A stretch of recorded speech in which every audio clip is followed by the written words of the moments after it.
Yo, what's up, Craig? How you doing today? Hello and welcome to today's episode of Juicing the Numbers. I am your host, Joshua Tracy. And I am Kel Grant. Ha ha ha ha ha ha. I did the thing we talked about. Gang. Anyway, so for today's stats episode, we're gonna do kind of a stats adjacent episode, kind of half and half. It's half stats, but half pop topics. Andrew Luck retired. What? Yeah, I know. Corwin and I were actually sitting almost next to each other when it happened at the Jets Saints preseason game over the weekend, and I did not believe him when he showed it to me. I, much like everyone else on Twitter, had to double check that the Adam Schefter account was real like 3 times before I actually believed it. Yeah, I didn't even realize it was Adam Schefter that you were showing me. I thought it was just some random fucko, and then when I saw Schefter, I was like, "Oh my god, this is fucking real." If anyone else tweeted that or like announced that decision outside of like Andrew Luck himself or the Colts organization, I think everyone would have unanimously said, "Yeah, it's not true." Yeah, it just seems so unbelievable in its own right. Like it. Yeah, this is a real shock to the football community. Andrew Luck.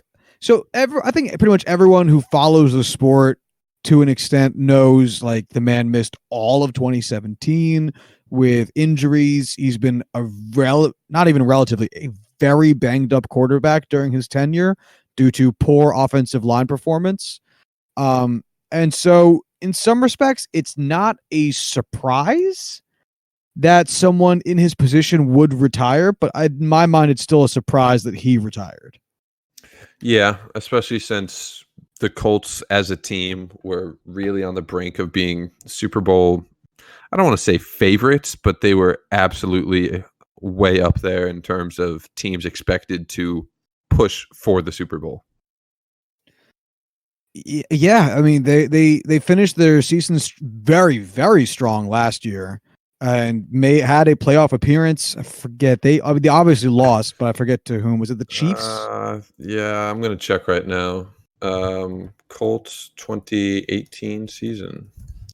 Yeah, regardless, they didn't win Super Bowl, so as far as a lot of people are concerned, that's really all. Yep, they lost to the Chiefs 31-13 in the divisional round after beating the Texans 21-7 in the wild card. So there you go. Yeah. So when Corwin and I talked about this a little bit, right when it happened, and I was, I guess, most thrown off by it. So I've been thinking about it more since we had this conversation. But I initially compared it to him to Dustin Pedroia and Jacoby Ellsbury of like, why retire when you can just keep getting paid to get the best medical treatment in the world for free and collect paychecks, which I think is still an interesting choice for him not to have done it. But the more I think about it, the more I think, well, in baseball, you get like rehab games, and eventually, if you do come all the way back, it's still a no contact sport for the most part. So in football, you know that at some point he has to come back and has to get the absolute shit beat out of him, as that's just part of the game, especially when you are the man who holds the football for more than anybody else. But I guess I am a little bit surprised. I think that's where most of my surprise comes from. That he would stop at this point and not just take the paychecks and free medical care, I think that's the big reason why the Colts let him hold on to the $27 million that in a legal sense they were allowed to get back from Luck, was because they knew he could just stay on their roster, just take his time coming back from injury. But now that he's officially retired, he can come off their salary cap, stuff like that. So he's giving them that cap flexibility, roster flexibility, without necessarily, he still gets to keep that money. So I think that was the trade-off. In my mind, that's how it would have played out for me. How do you feel, just in general? I don't want to say heartbroken, but that's probably the closest thing that would explain what I'm feeling almost.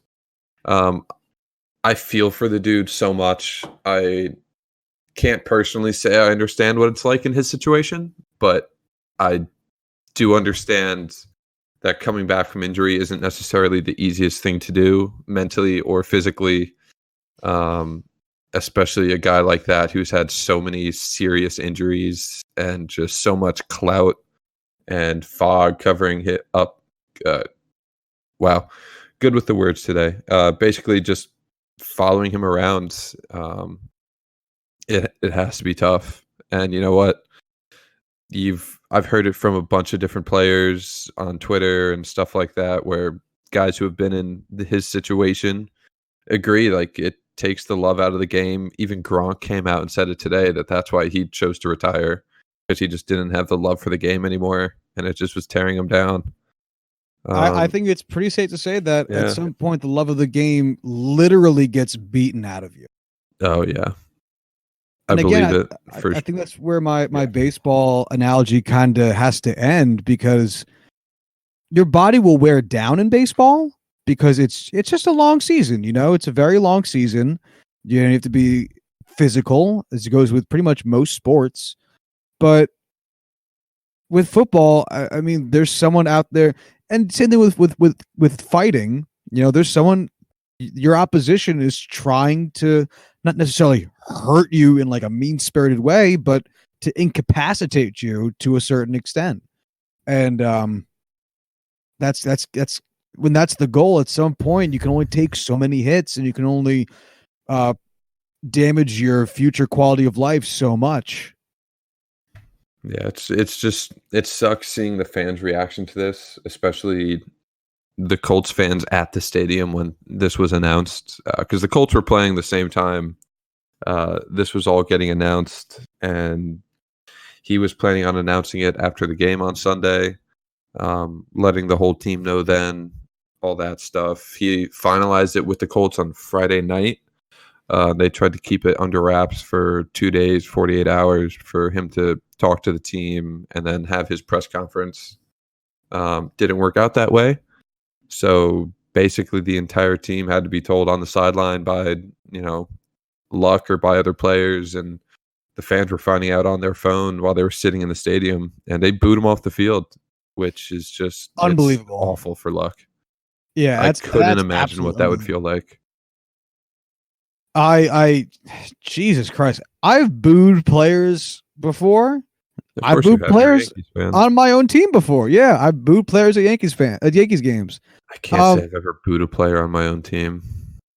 Well, the thing with that is you boo the performance. You don't boo, like, I've booed at. I think I was there for a Stanton 4 or 5 strikeout game, and I didn't like boo, but I was like, oh, boo, come on, man, what the fuck, and I'm not. No, I don't. I don't.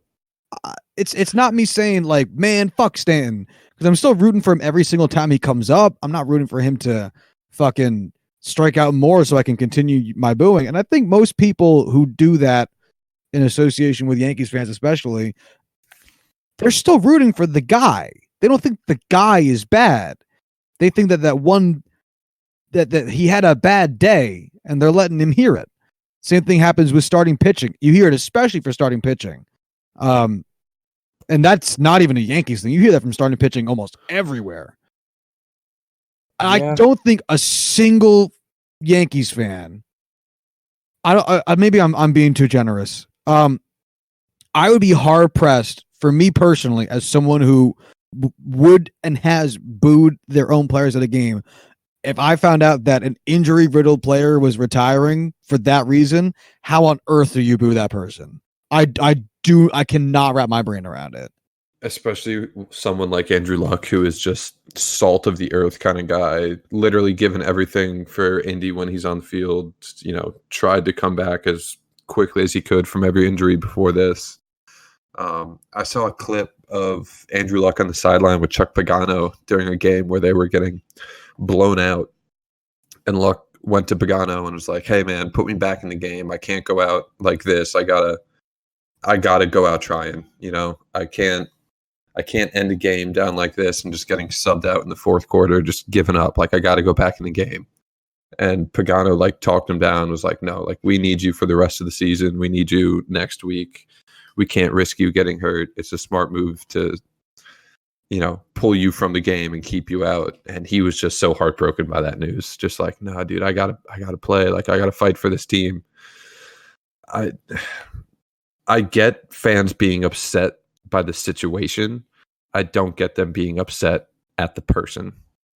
No, not at all. It's like I'm trying to think of the best analogy I can, and I think the best one I can come up with is Don Mattingly. Even though he wasn't he retired at the end of his season. I don't think he retired during his season, and he got his goddamn number retired. Like Yankees fans everywhere still love the shit out of Don Mattingly.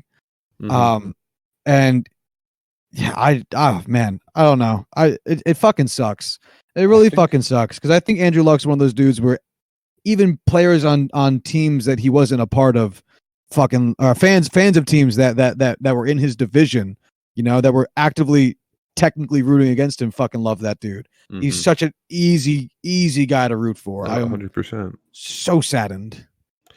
The best comparison I saw to this was Gale Sayers. Are you familiar with the name? Enlighten me. So Gale Sayers, I'll pull up his Football Reference page just so I could talk about him accurately. He was a running back for the Bears back, I want to say the 80s, the 90s. He played, oh God, I was so far off. He played from 65 to 71 for 6 seasons. Went to 4 Pro Bowls, 5-time first team All-Pro, Rookie of the Year, 2-time rushing yards leader, comeback player of the year. Really only had those 5 outstanding seasons, and then he retired. And now he's a Pro Football Hall of Famer. If you watch, film of him when he was on the Bears, my God, he was just a phenomenal running back. Just super shifty. He looked like the predecessor to Barry Sanders. But yeah, I mean, just a super short career of a super high level, and then just retired out of nowhere. I know a lot of people have comparing him to Barry Sanders or guys like Calvin Johnson, but they both played, double-digit seasons and stuff. His career, like Andrew Luck's career, he played in 6 seasons. That's nuts to me. Yeah, the best comp, best non-football comp, I should say anyway, that I saw for him was Sandy Koufax. Okay. Because Sandy Koufax also retired at the apex of his career because he was just starting to get worried about his elbow. There wasn't necessarily anything wrong with it, and he very much so could have kept pitching for sure, but he ended up retiring just as a precautionary measure, having felt as though he accomplished enough, earned enough, did enough, and wanted to preserve his health over everything else. So thought that was a pretty fair one. Fair enough. So we did say we would talk a little bit about some numbers. You want to do that? Yeah, I got some of his college and pro numbers up if you want to dig deep. Basically, it's just straight off of the Football Reference page if you want to pull that up. Yeah, I have it up. Let's just start with just the big overall career numbers. Pro or college? Here, you do college, I'll do pro. Cool. There's a lot less for college, so I'll just go through it. Yeah, go for it. Went to Stanford, was a highly touted recruit. I don't have the specifics up in front of me, but I guess I could look for it while I'm reading off these numbers. Was a redshirt freshman in 2009. Didn't have a great season, but didn't have a bad one. Great yards per attempt at 8.9, which is just really phenomenal. But only 56% completion, 13 touchdowns, 4 interceptions, a 4.5% touchdown percentage, which is pretty much average for the pro level. I don't know what the specific number would be in the NFL, but whatever, I don't care. And a 1.4% interception rate, which is really fucking dope. Really just burst out onto the scene as a redshirt sophomore. Threw for 3,300 yards, over 70% completion percentage, 32 touchdowns to only 8 interceptions. Had a passer rating of 170, which is phenomenal. Then his junior year, excuse me, bumped his completion percentage up to 71.3%. Had 3,500 yards. Again, had nearly a 9 yards per attempt, which is just astronomical. That's unheard of. Up to 37 touchdowns and 10 interceptions. His touchdown percent his senior year was 9.2%, which is absolutely asinine. So basically, if he threw a ball, 1 out of every 10 throws was going to be a touchdown. That's insane. Yeah, still only a 2.5% interception rate, which is phenomenal. 170 passer rating. Just he had a phenomenal college career. Was projected as the number 1 overall player in the 2011 draft after his redshirt sophomore season. Decided, hey, I don't really want to go to the Panthers. I'm going to stay in school for 1 more season. So Cam Newton ended up going first overall and set a lot of things into motion there. Went back to school, absolutely dominated, was a 2-time Heisman finalist. He really did have a perfect college career, short of winning a Heisman or winning a national title. Like, outside of those 2 major factors, which I understand are 2 major factors, he was a perfect college quarterback. So let's see. He was the Heisman Trophy runner-up in 2011, finalist for the Manning Award, Davey O'Brien Award, Johnny Unitas Award, all of which go to the top quarterback. Won the Maxwell Award, which goes to the top overall player in college football, much like the Heisman, and was the Walter Camp Player of the Year. Dude is fucking awesome. That's all I really can say. Any specifics you want to know about his college career? No, not in particular. That's fine. Let's get into his pro stats, where I'm sure we'll have a lengthier discussion, as both of us will have something to say. Yeah. Okay. So I'm going to give you his career numbers from 2012 to 2018. He played in and started 86 games, a 53-33 record. He finishes his career with 2,000 even passes completed on 3,290 attempts. That's a completion percent of 60.8. He finishes his career with 23,671 yards, 171 touchdowns, a 5.2 touchdown percent, 83 interceptions for a 2.5 interception percent. The longest pass he ever threw, like this shit matters, is 87 yards. His yards per attempt is 7.2. His adjusted yards per attempt is 7.1. His yards per completion, 11.8. Yards per game, 275.2. A lifetime QB rating of 89.5. And then a bunch of shit that don't matter. Yeah.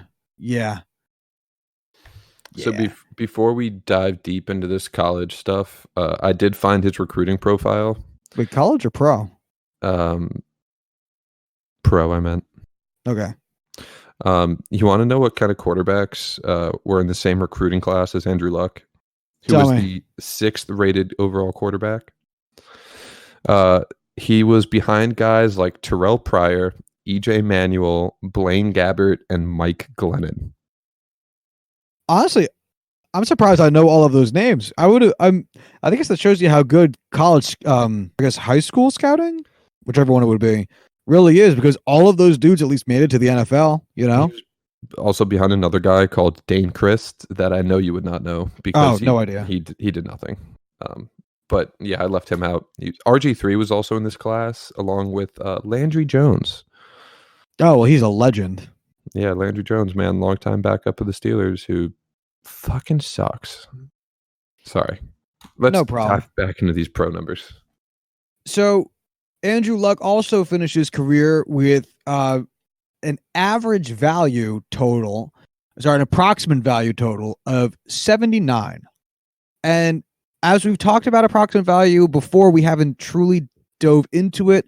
For now, let's just think about it as a NFL WAR substitute, just to give us an idea of where we're at. So 79 on its own won't do him too much in terms of putting him up on the top of the leaderboard, as that's currently Peyton Manning at 271. I don't think that's getting topped anytime. Actually, Tom Brady's still alive. It's actually Tom Brady's going to top it this season because Tom Brady is 269. Yeah. And Drew Brees is 256, which means he might be able to top it this season as well, honestly. Anyway, if you break it down in terms of the number of games he had played in that time, you get that his approximate value per year average is, for lack of a better word, approximately 0.888. All right. So by a rate, where does that put him? Well, I looked at a few of the quarterbacks in the top 10 of the approximate value leaderboards. And what's his yearly number? 0.8 per game. Oh, okay. I was gonna say, like, that is fucking nuts per game. Sorry. Because a lot of these guys will have played less than 16 games in a season. Right. Anyway, so continue. Other players per game numbers that are nearby him, that are at the top of the leaderboard, but are also near him because Peyton Manning and Tom Brady are not near him. They are much better. Which is just really shows when you get into the nitty gritty. Brett Favre.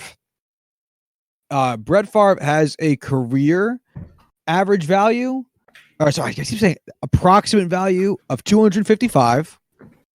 But when you break that down by games played, his per game approximate value contribution is 0.844, which is about 44 points off of Andrew Luck. So Andrew Luck, should he have played the same number of games as Brett Favre, would actually outpace him. Don't get me wrong, that's nigh impossible to do, but I get what you say. Oh yeah, that shit's not happening. Anyway, John Elway. John Elway has an approximate value of I just lost you. There you are, John. 203. On a per game basis, Jonathan Elway comes in at 0.868. So Andrew Luck would actually still outpace John Elway. I should say that Andrew Luck contributed more to his team by 0.2 approximate value points, or I guess I'm just going to start saying wins above replacement because it's a cleaner term. Then it's not wins above replacement, but yeah. It's different, but yeah. I think in terms of how you should think about it, it's about the same, because approximate value is a way of Pro Football Reference to assign positive or negative contribution to a team's performance. And that's essentially what wins above replacement's doing. It's just doing it on a different scale. You know what I mean? Mm-hmm. Where approximate value is seemingly more of like a set to zero kind of deal, whereas wins above replacement can go negative because it's set to how good the replacement would be. You know what I mean? Yeah, I get that. So you could say that per game, and again, it's not quite as simple as this, obviously, but per game, Andrew Luck had a more significant contribution to his team than Favre did per game, not for a career. Favre's career is significantly better, as the same as John Elway. One name that was shocking to me, how close it was on a per game basis, Dan Marino.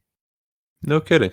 Dan Marino's per game contribution to his approximate value was 0.893, which is a mere 0.005 off of Andrew Luck, which I would actually probably call his ceiling, because Andrew Luck's getting bogged down by one very bad year in which one is this? 2015. Well, he was hurt that year. He only played 7 games. Yeah, exactly. So if you take that out, which obviously you cannot do, but if you take that out, I would say that Dan Marino, not for his career, but just what he's like in a game, is probably the ceiling for what Andrew Luck was. Which, how do you feel about that statement? It's a tough one, especially since availability is the best ability.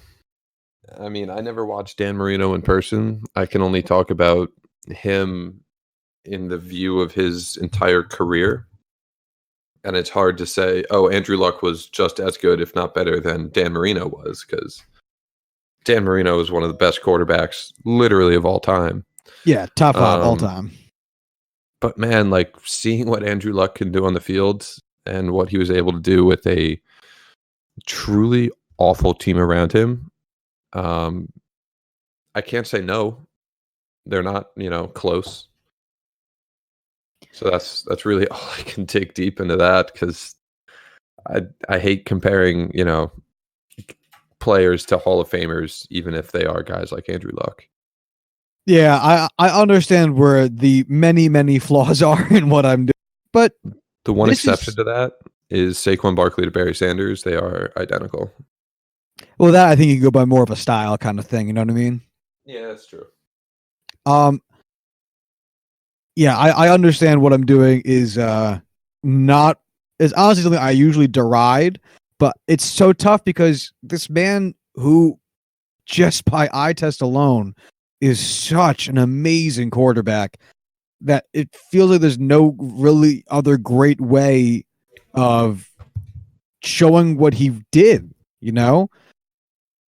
Because I think that if his career somehow managed to last as long as Dan Marino's, we would not be talking about him like he was Dan Marino, but we would be talking about him like he was one of the greats of his generation at the very least, Right.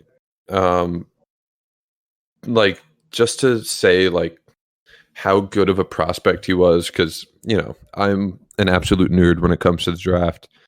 When it comes to how good he was as a prospect, the way the NFL had their rating system set up at the time, it's just a little bit different than it was.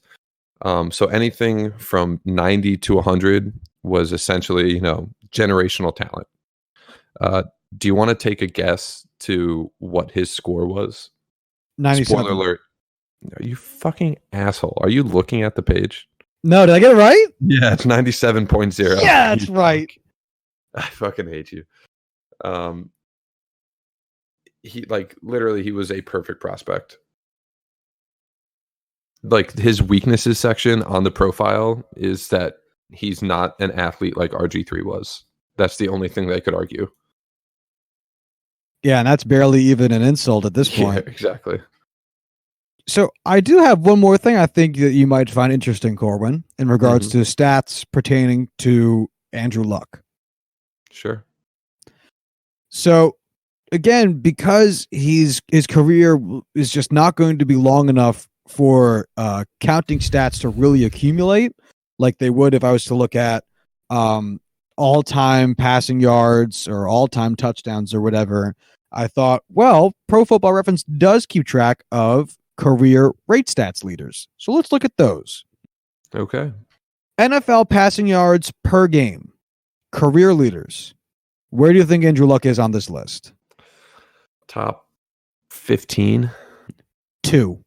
No kidding. 2? Number 2. Who's right number behind 1? Drew Brees. Oh, wow. I'm actually surprised Patrick Mahomes isn't on that list. Unless he is. Well, he's going to be on this list. I can just do a little Control F guy and find him for you. No, he's not even on this list. It goes into 189. Then that has to be an error or not updated completely yet. Or there's a minimum number of passes that are required. Because he definitely would be up there. I mean, he's also only played one season, so let's players must meet the minimum requirements. Yeah. Which for passing is at least 1,500 attempts. Oh, yeah. So he'll be there. It's just not yet. Yeah. Anyway, the NFL pass attempts per game careers. Where do you think he is on this one?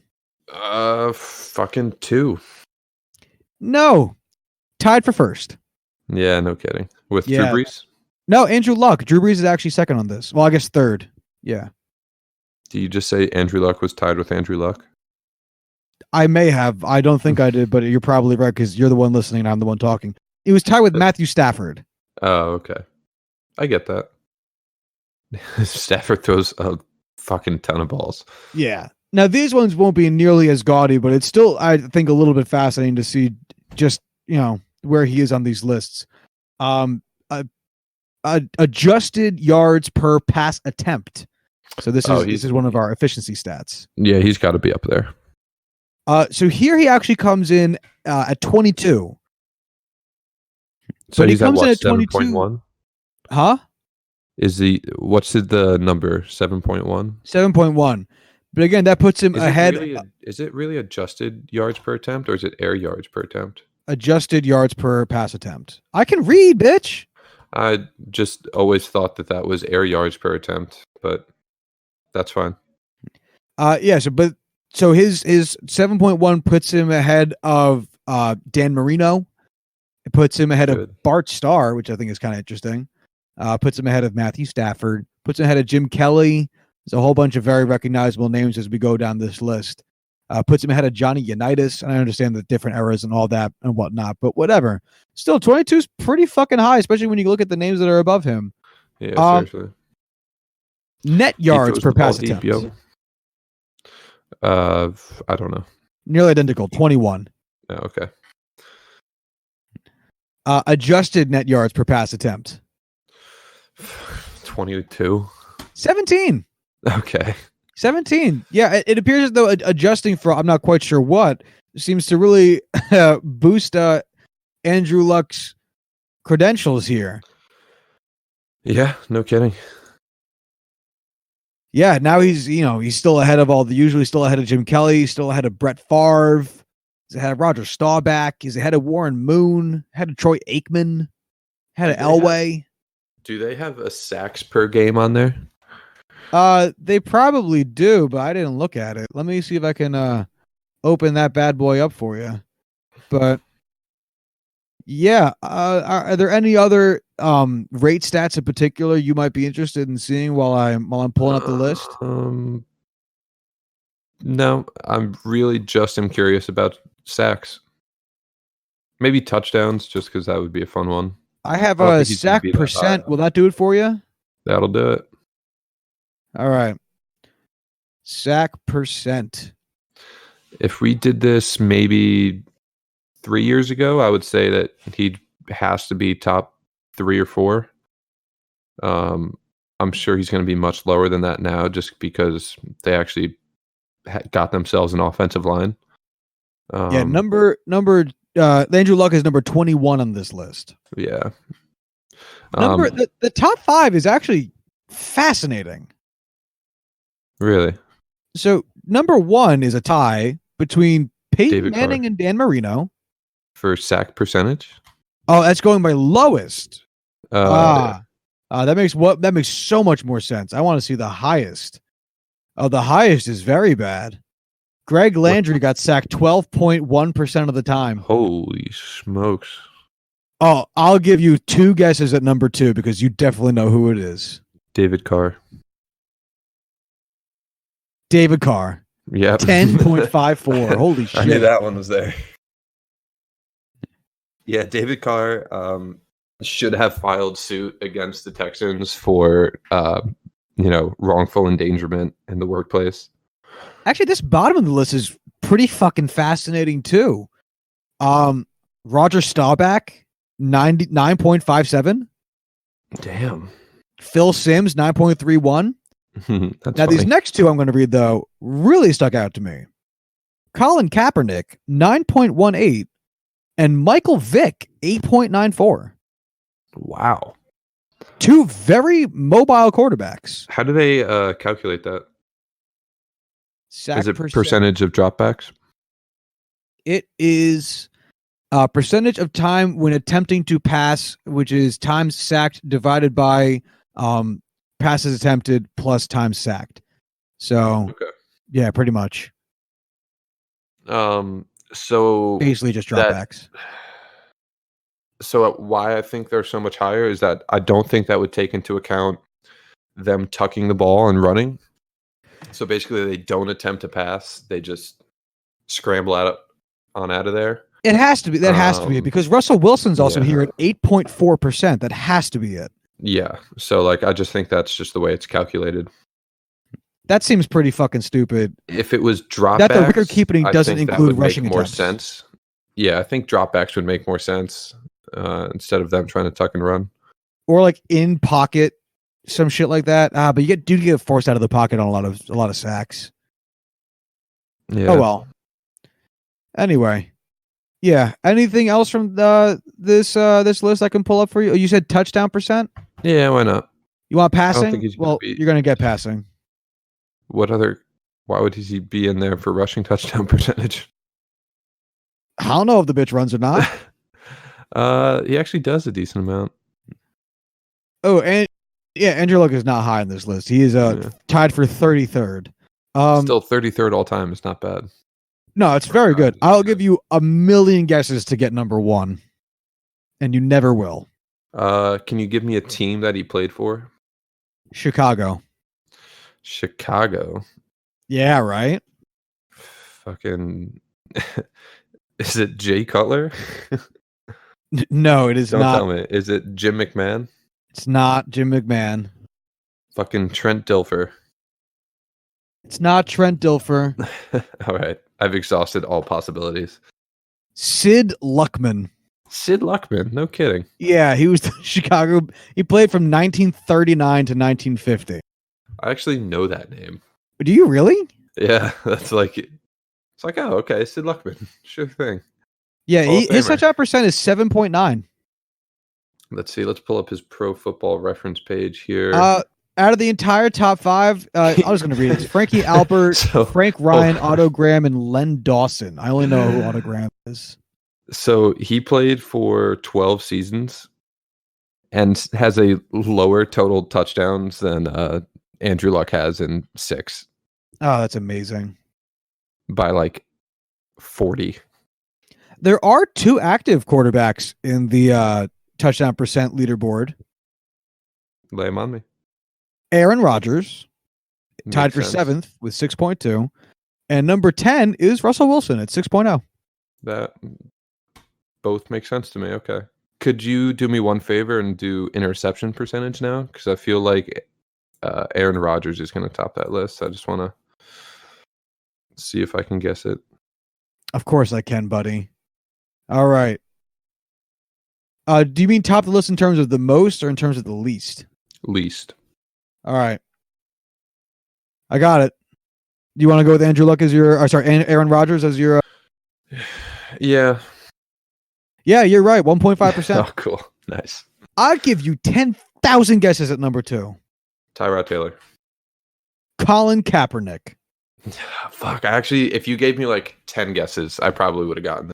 Colin Kaepernick is tied with Tom Brady at 1.8%. That's always the stat they pull together when they're like, how is Colin Kaepernick not in the NFL? He has a 1.8% interception rate. And don't take that as me saying Colin Kaepernick shouldn't be in the NFL. He absolutely should be. I'm just saying find other stats to use. Yeah. Andrew Luck comes in at 21 on this one. Still really good. Yeah. By all metrics, if you're in the top 30 of anything for all time, you're doing fine. He had a hell of a career. If you're in top 30 in that many things all time in the NFL, you should be a Hall of Famer. But yeah, the lowest I think we saw him was 22nd for anything. And that's just amazing. Yeah. Anything else you want to say about Andrew Luck before we do around the horn stuff?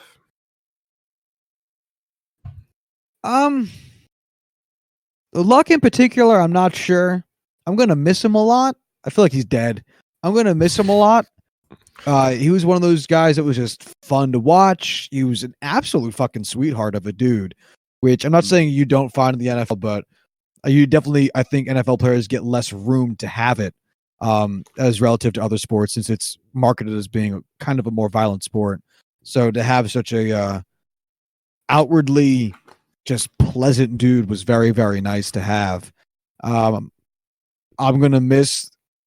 I'm just gonna miss him. I'm gonna miss having competitive Colts teams for a while because I've only ever known the Colts to be good between him. I think Jacoby Brissett will be a pretty good fill-in for them. I don't think they're going to step up too much. I think he'll be a fine plug-in guy, but they're not going to have that spectacular quarterback play that I'm just used to them having. Right, they're not going to be up to the standards of Andrew Luck, but I still think they'll pull out a winning record this year. And I'd be fine with that. I genuinely they might not break 500. Yeah, I think they'll have to. Anywhere between 7 and 9 wins, I think, is very fair. I agree. But yeah, I'm wondering if this is going to hopefully start setting a precedent of more players retiring earlier. Not that I want more players out of the league, but that I want more players to start considering their health, since that's been something that people have been trying to convey for years now. And this might be the first really big example of it taking hold. That your future as a person who is able to walk and think for themselves is very valuable. So, do you remember the name Chris Borland? Not off the top of my head. So Chris Borland was a inside linebacker for Wisconsin and then the San Francisco 49ers. He was a 3rd-round pick, played for the 49ers for 1 season. And was basically one of the top inside linebackers in the country that year. Let's see if I can pull up his stats here. So his rookie season, in 14 games, he had 107 tackles, 84 of which were solo. Just absolutely dominant rookie season. And then that was it for him. He retired after that year. Everyone was saying he was next in line to be the next, great 49ers linebacker after guys like Patrick Willis and Navarro Bowman. He was basically going to fill in for their shoes. And he was like, no, I am very concerned about head trauma. I want to retire. And that was it. He kept his rookie salary and he kept a third of his signing bonus, and he gave the rest back and was just like, this is it for me. This is my career. I'm done. I'm way too worried about getting hit in the head. And it was a huge deal back in the day. This was 2014, so 5 full years ago. It feels like forever. And that's kind of the last we ever heard from him. And this is kind of like the first major retirement like that since then. Maybe Calvin Johnson since then was bigger, but for the sake of the game, I hope this doesn't turn into some crazy epidemic, but at the same time, I don't blame any player that does it because of those reasons. Yeah, I don't want it to be an epidemic in the sense that it's like, wow, everyone's retiring en masse, but I would like to see some of those more injury prone players be like, hey, let's weigh the costs, let me be smarter about talking with my financial advisor to see if I can stretch out, this several $1 million over the course of a lifetime, or if I can get more endorsement deals, or I understand you love the game, but you got to love having the ability to walk too. Right. Do you think he ever makes a comeback? I hope not. I really hope not. Because for one thing, this was a tough choice for him. He needs to stick to it for himself. And for another thing, that man will get absolutely fucking destroyed in the press if he ever does. No one will respect him. In terms of fans too. I think people would, if he came back to the Colts in 2 years and was like, hey, I'm 100% healthy physically and mentally. If you'll have me back, I'm ready to come back and fight for this team, all that. I think there would definitely be a lot of people that would be like, yo, fuck this guy, you abandoned us. But I think there would be a lot more where it's like, Andrew, we're glad you're okay. Would love to have you back. I don't know, man. I think I'm giving too much credit to the. I think you're giving you're giving way too much credit to the fans of the team that just booed him off the field. Yeah, Fair enough. So, you ready for some around the horn? I am, and I want to start with this. David Glass, the owner of the Royals, is in talks of selling it for over $1 billion to Indians Vice Chairman John Sherman. Yeah, all right. Sure. Wow. Wow. I don't know how to feel about this. I think it's bizarre. Because the Royals have a loyal fan base. They might not have I don't know what their attendance numbers look like this season. I know that they haven't been good in these past couple of years, but they still have a very loyal fan base. Kansas City is a huge baseball town. I'm really wondering what would be the impetus for this. But I sure am interested. Yeah, I don't know, man. Because if he's tired of losing, I'd have to imagine that this is not the time to sell. This seems like selling low, you know? Yeah. I wouldn't say it's selling completely low. I would say right before they went on that miracle Super Bowl run for those 2 years, I think that was their lowest. What did I say? Super Bowl? Yeah. Nice. I would say this is not quite as low as that, but also not far off. Yeah, I commend him, the current owner, for sticking with the team and allowing them to do what was necessary to rebuild. Yeah, I'd agree with that. That's all I got to say, really. What do you want to talk about? I have 3 things here that we could talk about. Antonio Brown, the NCAA assholes, and James Franklin. So I'll let you pick which ones you want to talk about.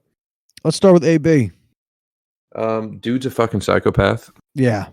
I mean, we were talking about this before we were recording, but basically some beat writer put out this article where he interviewed Ben Roethlisberger, and Ben was like, hey man, after that game last season where I threw an interception, I kind of called out Antonio Brown.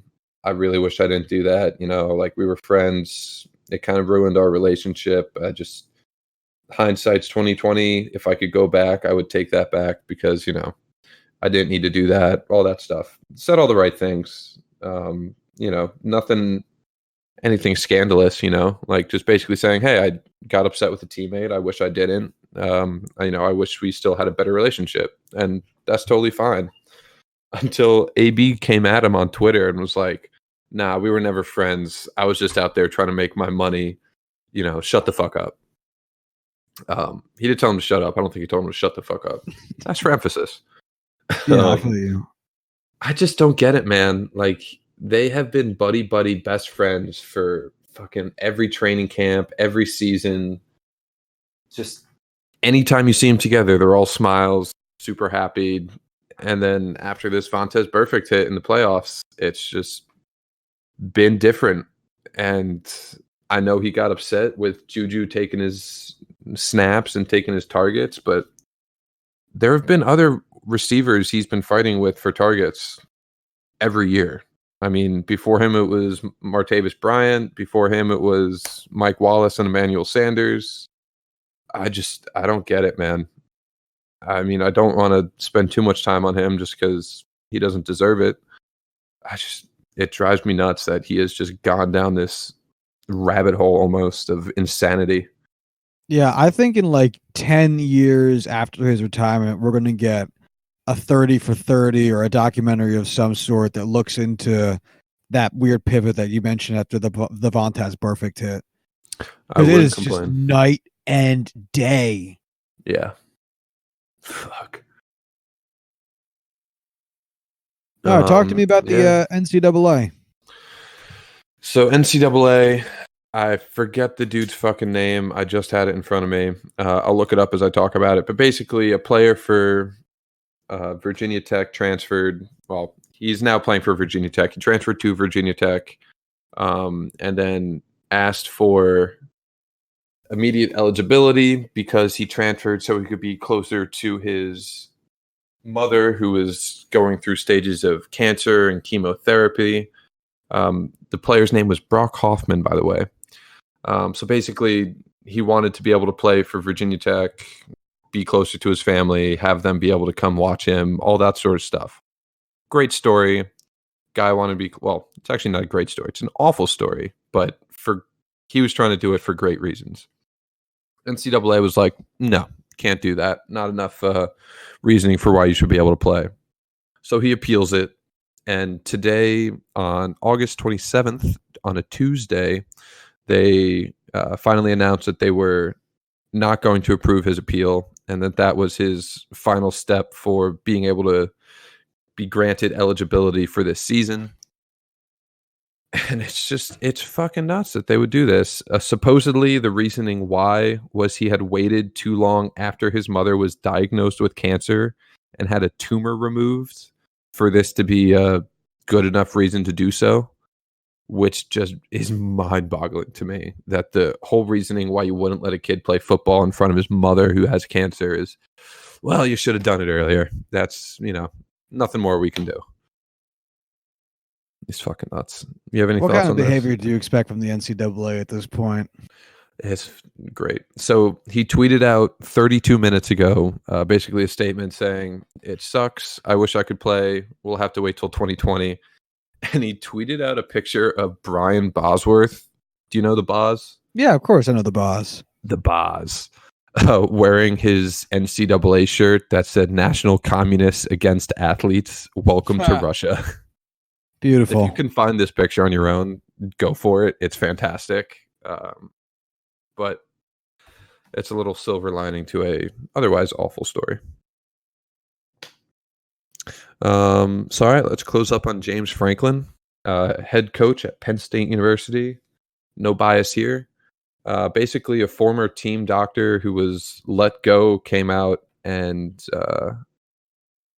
accused James Franklin and the Penn State athletics department of tampering with players who were injured, basically forcing them to come back to the playing field sooner than what the medical practitioners with the team would want.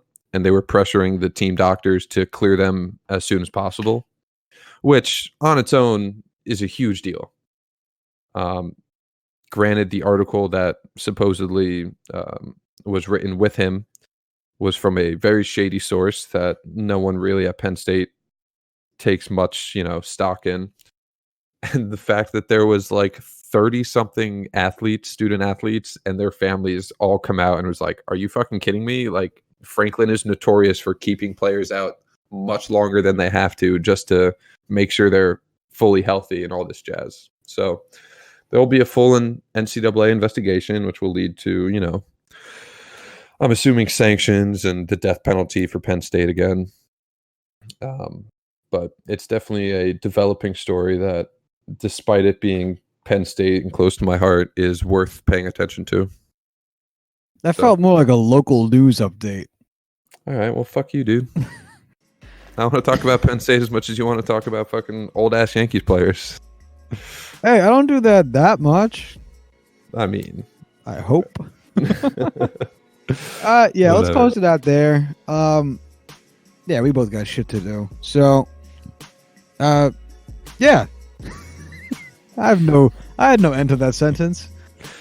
This is why you should close out the podcast always. I try to.